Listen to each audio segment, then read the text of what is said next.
TMC के भय से मुक्त और बीजेपी के भरोसे से युक्त बंगाल हमें बना के रहना है। यही विकसित बंगाल की तरफ हमारा पहला कदम होगा। याद रखिए,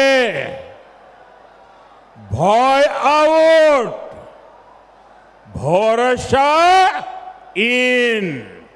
भय आउट, भरोसा इन।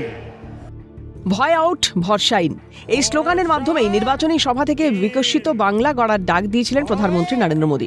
তার সাফ কথা, তৃণমূলের শাসনকালে বাংলা জুড়ে যে ভয়ের পরিবেশ তৈরি হয়েছে তাকে সরিয়ে ভরসায় বদলাতে হবে, যেখানে ভয়মুক্ত পরিবেশে মাথা উঁচু করে মানুষ বাঁচতে পারবে। কিন্তু ভোট মিটতেই দিকে দিকে অশান্তি ও গোলমালের খবর সামনে আসছে। তবে বিক্ষিপ্ত অশান্তির খবরে রীতিমতো উদ্বিগ্ন পদ্মশিবির। ইতিমধ্যেই একাধিক পদক্ষেপ গ্রহণ করা হয়েছে রাজ্য নেতৃত্বের তরফে। পথে নেমেছেন সিউড়ির জয়ী বিজেপি প্রার্থী জগন্নাথ চট্টোপাধ্যায় থেকে বিজেপির একাধিক জয়ী প্রার্থী। তৃণমূলের দলীয় কার্যালয় ভাঙচুরের নিষেধাজ্ঞা জারির পাশাপাশি কোথাও কোনো বিশৃঙ্খলা সৃষ্টি হলে গ্রেপ্তারির নির্দেশও দেওয়া হয়েছে পুলিশ প্রশাসনকে। বিজয় মিছিলের নামে উদ্ধত্ত বিজেপি সহ্য করবে না, কোনো সেটিং তত্ত্ব চলবে না, কাউকে রেয়াত করা হবে না, সবার বিরুদ্ধে আইন মেনে ব্যবস্থা নেওয়া হবে। কড়া হুঁশিয়ারি বিজেপি রাজ্য সভাপতি শ্রমিক ভট্টাচার্যের। ঔদ্ধত্যের কোনো জায়গা, বিজয় মিছিলের নামে আক্রমণের কোনো জায়গা বিজেপি সহ্য করবে না।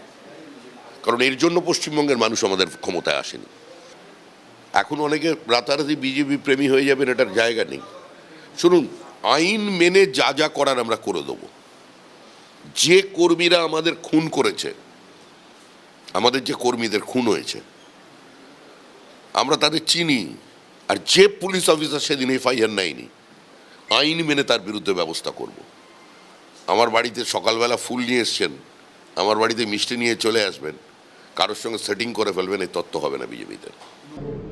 আজকে রাজ্যবাসী আমাদের উপর আস্থা রেখেছেন, ভরসা রেখেছেন, আর এইগুলো আমরা চলবে, এটা হবে না। বিজেপির যত বড় নেতাই হোক আর যেই হোক, কেউ এরকম করে তাকে আমরা অ্যারেস্ট করাবো। বাংলায় ভোট মানেই সন্ত্রাস, একের পর এক প্রাণের বলি। সেই চেনা ছবিকে দূরে সরিয়ে এক নতুন বাংলা গড়ার স্বপ্ন দেখিয়েছে বিজেপি। মানুষ তাদের উপর ভরসা রেখেছে। রাজ্য জুড়ে আছড়ে পড়েছে পরিবর্তনের ঢেউ। প্রথমবার এই রাজ্যে ফুটেছে পদ্ম। বিজেপির এই ফলাফলকে ঐতিহাসিক জয় হিসেবে দেখছে গেরুয়া শিবির, যেখানে ভয় বা হিংসার কোনো জায়গা নেই। শুধু মুখে বলাই নয়, কাজে করে দেখাতেও বদ্ধপরিকর। শান্তির বার্তা দিয়ে শুভেন্দু অধিকারী বলেন, কুকুর কামড়ালেও মানুষ কামড়ায় না, কেউ আইন হাতে তুলে নেবেন না। কুকুর মানুষের পায়ে কামড়ায়, মানুষ কখনো কুকুরের পায়ে কামড়ায় না। আমি বলবো, হাতে আইন কেউ নেবেন না। আগামী বিজেপি সরকার ভারতীয় ন্যায় সংহিতা অনুযায়ী, বিএনএস অনুযায়ী প্রত্যেকটা মামলাকে রিওপেন করবে, সব আইনি পথে হবে। ওরা যা করেছে আপনারা করবেন না। প্রায় ১.৫ দশক পর ফের রাজনৈতিক পট পরিবর্তন। হিংসা রক্তপাত বরদাস্ত নয় বলে সাফ জানিয়েছেন শুভেন্দু শ্রমিকরা। তারা কোনোভাবেই চান না ২০২১-এর পুনরাবৃত্তি হোক। তৃণমূলের শাসনকালে যে রক্তস্নাত বাংলা দেখেছে রাজ্যবাসী, তা থেকে মুক্তি দিতেই কড়া হাতে দমন বিজেপির নেতৃত্বের।